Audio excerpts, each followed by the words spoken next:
Hello friends, कैसे हैं आप। मेरा नाम है अभिषेक कानोड़िया और आपका स्वागत है हमारे चैनल संदीप कोचिंग क्लासेस पर।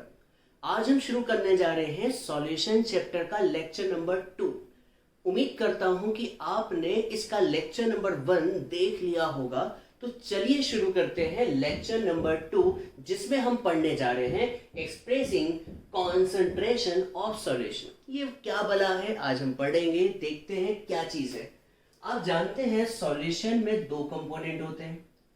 आप जानते होंगे सॉल्यूशन में दो कंपोनेंट होते हैं। पहले कंपोनेंट को जो ज्यादा क्वांटिटी में हो उसे हम कहते हैं सॉल्वेंट। मान लो सॉल्वेंट फिलहाल क्या है, वाटर है। और जो लेसर क्वांटिटी में होता है, जो लेसर क्वांटिटी में होता है उसे हम कहते हैं सॉल्यूट। उसे हम कहते हैं सॉल्यूट। और सॉल्यूट को भी फिलहाल हमने क्या मान लिया कि सॉल्ट है। अब कॉन्सेंट्रेशन का मतलब ये होता है कि हम ये देखना चाहते हैं कि नमक कितना परसेंटेज है सॉल्यूशन में, या फिर कहें कि नमक जो है उसकी क्वांटिटी कितनी है पूरे की पूरे सॉल्यूशन में। कभी आपको नमक की क्वांटिटी मिल जाए तो आप ये भी पता कर सकते हो कि पानी की क्वांटिटी कितनी होगी इस पूरे सॉल्यूशन में। तो आपको बता दूं, यहां पर सॉल्ट जो है वो है सॉल्यूट और वाटर जो है वो है सॉल्वेंट, और ये दोनों मिलकर क्या बना रहे हैं, सॉल्यूशन। तो हम ये पता करना चाह रहे हैं कि नमक कितना परसेंटेज में है पूरे की पूरे सॉल्यूशन में। तो हम कॉन्सेंट्रेशन टर्म को पढ़ने जा रहे हैं। तो सबसे पहली कॉन्सेंट्रेशन टर्म है mass by mass percent. Mass by mass percent. तो सबसे पहली क्वांटिटी जो है वो है मास बाय मास परसेंटेज, जिसे हम W बाय W लिखते हैं। क्या लिखते हैं, W बाय W। हाँ, बोला जाता है वेट, बोला जाता है मास, पर लिखते क्या है, W। M बाय M नहीं लिखते। क्यों नहीं लिखते? क्योंकि यहां पर M शब्द इसलिए यूज नहीं किया जाता क्योंकि इस चैप्टर में M बहुत ज्यादा यूज होने वाला है। जैसे M for molarity, M for molality, M for mole fraction. इसलिए कंफ्यूजन को दूर करने के लिए इस चैप्टर में मास को हम किससे डिनोट करते हैं, W से। तो यहां पर मास बाय मास परसेंटेज का मतलब क्या है, या फिर कहें W बाय W परसेंटेज का मतलब क्या है। यहां पर हम बात कर रहे हैं किसकी, मास की। तो मास of component divided by mass of solution. और आप परसेंटेज निकाल रहे हैं तो यहां पर क्या नहीं लिखना भूले, 100। मास बाय मास परसेंटेज का मतलब यह है कि आप जिस भी कंपोनेंट का मास बाय मास परसेंटेज निकालना चाहते हैं तो ऊपर क्या लिखते हैं, मास ऑफ कंपोनेंट डिवाइड किससे करेंगे, मास ऑफ सॉल्यूशन से। तो हम इसे कैसे रिप्रेजेंट करेंगे, मास को हम W से रिप्रेजेंट कर रहे हैं। तो W ऑफ कंपोनेंट, मान लीजिए कि यहां पर A जो है वो क्या है, सॉल्वेंट है। A क्या है बच्चों, सॉल्वेंट है। और B क्या है, B जो है वो है सॉल्यूट है। B क्या है, सॉल्यूट। और सॉल्यूशन किससे मिलके बनेगा, सॉल्यूशन जो होगा वो क्या होगा, AB क्यों, क्योंकि सॉल्यूशन किससे मिलके बनता है, सॉल्यूट प्लस सॉल्वेंट से। तो हम यहां पर लिखते हैं मास ऑफ कंपोनेंट A।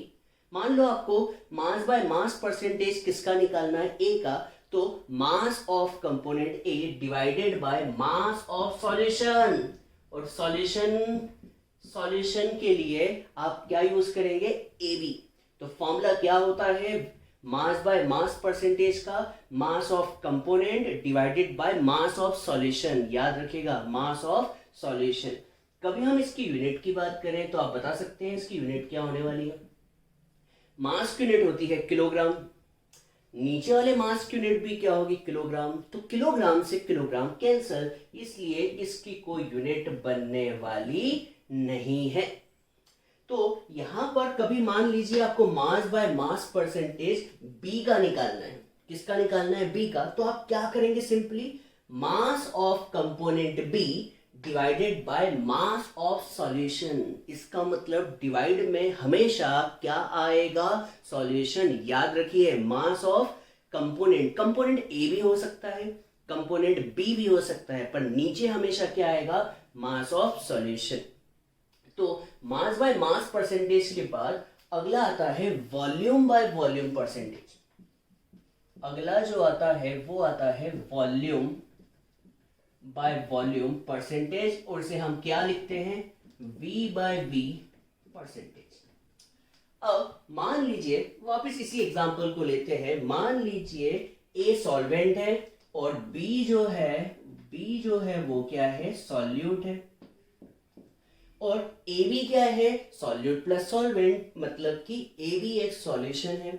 अब आपको मान लीजिए वॉल्यूम बाय वॉल्यूम परसेंटेज निकालना है। किसका निकालना है, volume by volume percentage of A.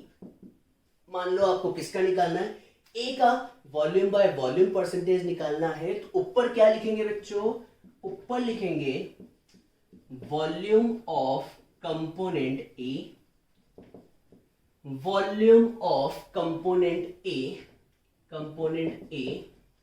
Divided by volume of solution, और सॉल्यूशन किससे मिलके बना हुआ है, ए बी से। मतलब हमेशा ऊपर क्या आता है, याद रखिए, ऊपर आता है जिस भी कंपोनेंट का वॉल्यूम बाय वॉल्यूम परसेंट निकाल रहे हैं, पर याद रखिएगा नीचे क्या आता है, नीचे आता है वॉल्यूम ऑफ सॉल्यूशन। तो कभी आप ए का निकाल रहे हैं तो इसे रिप्रेजेंट कैसे करेंगे, volume of component A divide by volume of solution into 100। मान लो कभी आपको वॉल्यूम बाय वॉल्यूम परसेंटेज किसका निकालना है, बी का, तो आप क्या लिखेंगे, बता सकते हैं, क्या लिखेंगे, volume of component B, volume of component B divided by volume of solution into 100। कभी आपसे इसकी यूनिट पूछूं तो बताओ यूनिट क्या होगी, इसकी यूनिट क्या होगी, वॉल्यूम की यहां पर एसआई यूनिट लीटर होगी, लीटर, और ये भी क्या है, लीटर, लीटर से लीटर कैंसल, इसलिए इसकी यूनिट क्या होने वाली है, कुछ नहीं, इसलिए कहेंगे नो यूनिट। उम्मीद करता हूं ये बात आपको समझ आ गई होगी। अब हम चलते हैं तीसरे टॉपिक की तरफ, जिसका नाम है मास बाय वॉल्यूम परसेंट। तीसरा नाम क्या है, मास बाय वॉल्यूम परसेंट। मास को अभी बताया था मैंने, मास को एम से डिनोट नहीं करते। क्यों नहीं करते, क्योंकि एम जो है इस चैप्टर में बहुत जगह यूज होगा, इसलिए मास को हम किससे डिनोट कर रहे हैं, डब्ल्यू से। तो डब्ल्यू और बाय वॉल्यूम है, इसलिए डब्ल्यू बाय वी परसेंटेज। तो आप बता सकते हैं इसका फॉर्मूला क्या बनने वाला होगा, इसका फॉर्मूला बनने वाला है mass by volume percentage of. वापस मैं यही एग्जांपल लेता हूं, मान लो ए एक सॉल्वेंट है, बी एक सॉल्यूट है, और सॉल्यूशन किससे मिलके बना हुआ है, ए और बी से, और आपको क्या निकालना है, mass by volume percentage of B निकालना है। मान लीजिए बी निकालना है, तो ऊपर बताओ क्या आने वाला है, ऊपर आएगा mass of B, mass of component B, और डिवाइड में कौन आएगा, वॉल्यूम, तो वॉल्यूम ऑफ ए बी, और कोई बताएगा ए बी क्या है, ए बी है सॉल्यूशन, इनटू कितना आएगा, 100, इनटू कितना आएगा बच्चों, 100। तो कभी यहां पर से हम रिप्रेजेंट करें तो मास ऑफ बी, मतलब mass of B divided by volume of A B into 100, into कितना बच्चों, 100। तो ये निकल गया mass by volume of percentage of B. कभी ए का निकालना हो तो बच्चों क्या करोगे, बता सकते हैं, कभी ए का निकालना हो तो आप क्या करोगे, ए का निकालना हो तो लिखोगे mass of component A divide by volume of A B into 100। उम्मीद करता हूं ये बात आपको समझ आ गई होगी। आप बता सकते हैं इसकी यूनिट क्या होगी, इसकी यूनिट क्या होगी। देखिए मास की यूनिट क्या होती है, किलोग्राम, और वॉल्यूम की यूनिट क्या होती है, लीटर, और लीटर नीचे है तो किलोग्राम पर लीटर। ये इसकी क्या होने वाली है, यूनिट होने वाली है।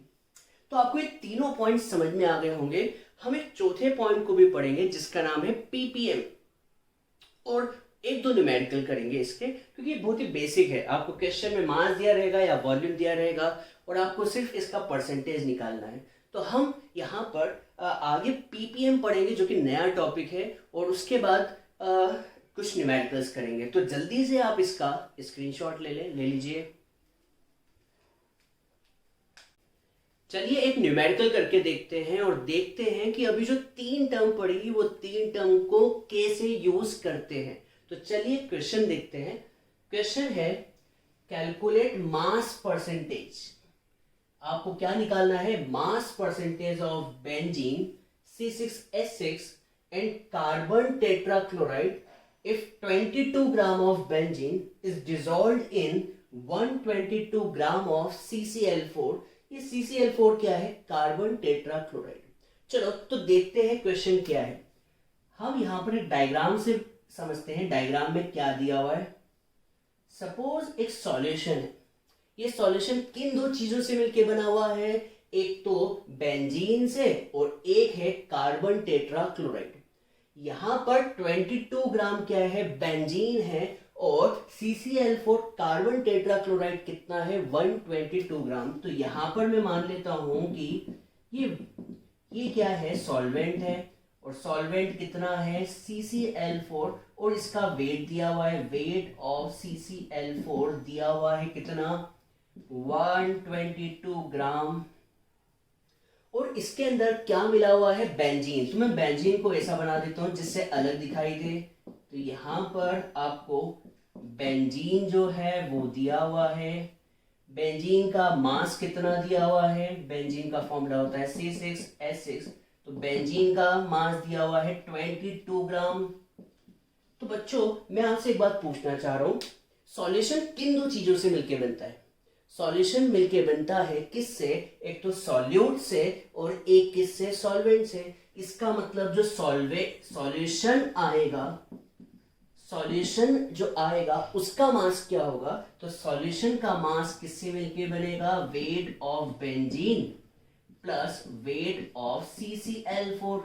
कभी आप इन्हें प्लस करते हैं 22 को और किसको? 122 को, तो मिलता है कितना?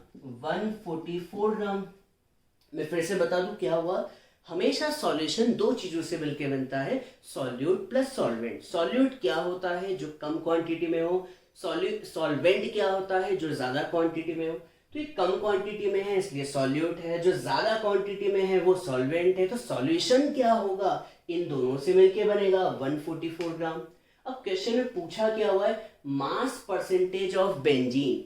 मास परसेंटेज को आप क्या लिखते हैं? W/W। तो मास परसेंटेज किसका निकालना चाह रहे हैं आप? बेंजीन का। किसका बच्चों? बेंजीन का। तो याद होगा अभी फॉर्मूला पढ़ा था मास बाय मास परसेंटेज का। तो ऊपर क्या आता है? ऊपर आता है मास ऑफ किसका? जिसका आप मास परसेंटेज निकाल रहे हैं। तो आप किसका निकाल रहे हैं? बेंजीन का। तो मास ऑफ बेंजीन, और डिवाइडेड बाय बता सकते हैं मास ऑफ क्या आएगा? मास ऑफ क्या आएगा? नीचे क्या आता है? Mass of solution.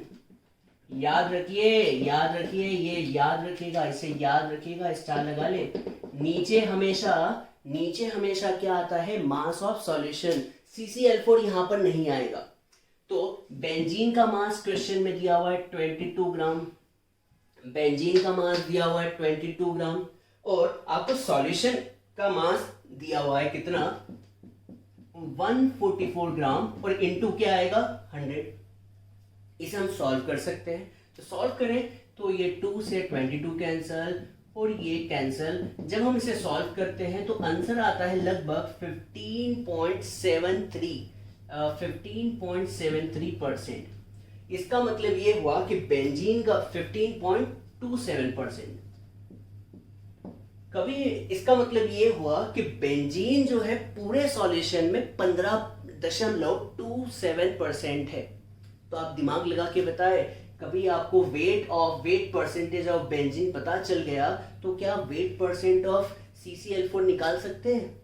कैसे निकालेंगे? चलो इसके लिए मैं एक बात समझाता हूं। मान लो इंडिया और ऑस्ट्रेलिया का क्रिकेट मैच चल रहा है। इंडिया और ऑस्ट्रेलिया का क्रिकेट मैच चल रहा है। इंडिया के जीतने के चांसेस 60% है, तो आप बता सकते हैं ऑस्ट्रेलिया के जीतने के चांसेस क्या होंगे? क्या होंगे? जवाब मिल गया होगा 40%। ये कैसे आया? क्योंकि कोई सी भी चीज को हम 100% मानते हैं, इंडिया के जीतने के चांसेस 60% है, तो ऑब्वियसली ऑस्ट्रेलिया के भी तो चांसेस होंगे। कितने चांसेस होंगे? 40%। सिमिलरली यहां पर सॉल्यूशन में दो ही चीज तो है, एक तो बेंजीन है और एक कौन है? CCl4। कभी बेंजीन का परसेंटेज 15.27% है, तो आप बता सकते हैं CCl4 का परसेंटेज क्या होगा? अब 100 से इसे माइनस कर दे, 100% में से इस क्वांटिटी को माइनस कर देंगे तो आपको CCl4 का परसेंटेज मिल जाएगा। तो यहां पर हम निकाल रहे हैं weight by weight percentage of CCl4। कैसे निकालेंगे? 100% में से 15.27% माइनस कर दे तो आंसर आएगा 84.73%। This is your answer. उम्मीद करता हूं कि आपने दिमाग लगा लिया होगा। कोई सी भी चीज दो चीजों से मिलकर बनती है, सॉल्यूशन दो चीजों से मिलकर बनता है, एक तो सॉल्वेंट और एक होता है सॉल्यूट।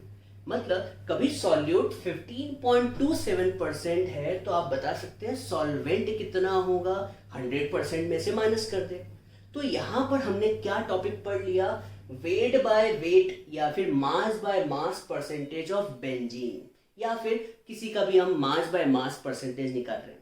हम वॉल्यूम बाय वॉल्यूम परसेंट का न्यूमेरिकल नहीं कर रहे हैं। क्यों नहीं कर रहे हैं? क्योंकि ये बहुत ही सिंपल हो जाएगा।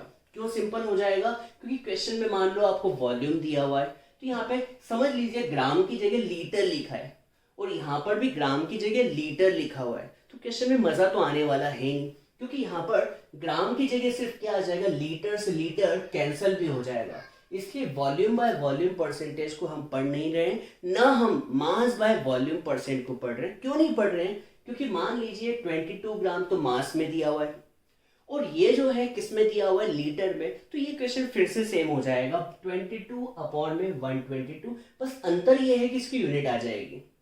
देखिए आपको पता होगा मास बाय मास परसेंटेज की कोई यूनिट नहीं होती, वॉल्यूम बाय वॉल्यूम परसेंटेज की भी कोई यूनिट नहीं होती, पर मास बाय वॉल्यूम परसेंटेज की यूनिट होती है। वो क्या होती है? किलोग्राम पर लीटर या फिर ग्राम पर लीटर। तो आप इसका स्क्रीनशॉट ले लें और कभी आपको लगता है कि और प्रैक्टिस करनी चाहिए तो खुद ही मन से वैल्यू को चेंज कर ले और मास बाय मास का एक और कर ले, वॉल्यूम बाय वॉल्यूम का भी एक आध क्वेश्चन कर ले और मास बाय वॉल्यूम का भी एक क्वेश्चन कर ले, खुद से ही कर ले। ठीक है, तो यहां पर हम इस लेक्चर को खत्म करेंगे। तो अब हम मिलेंगे नए लेक्चर में, जहां पर हम ppm नाम के टॉपिक को पढ़ेंगे और मोल फ्रैक्शन को पढ़ेंगे और कुछ न्यूमेरिकल्स करेंगे। तो ले लीजिए जल्दी से इसका स्क्रीनशॉट ले लीजिए।